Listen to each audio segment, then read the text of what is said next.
સાંભળતો હોય કદાચ રાવણનો દીકરો જો કાળિકાનો અવાજ કરે ને સાહેબ, કદાચ તમારી વસ્તી આને માતા રોહ હોય બોલે હાથ ઝૂકની હોડ પાડેલી કદાચ મારી હુઈ ગઈ હોય ને, પણ અમારો ભગવા ભેખનો દીકરો સાહેબ હાથની મારી પાસે ડબલ ડાક કરીને જો કાળિકાનો નાદ કરે તો મેલડી જાગે નહીં ને, તેથી કા મેલડીમાં ખોટું પડ્યું હોય કા ભલામણ વસ્તીમાં ખોટું પડ્યું હોય બાબા. અને કદાચ જોશીનો દીકરો જો અત્યારે કાળિકાનો નાદ કરું હે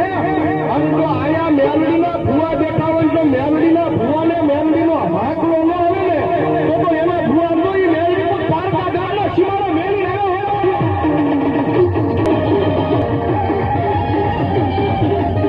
ચલો કાલી માઈ કી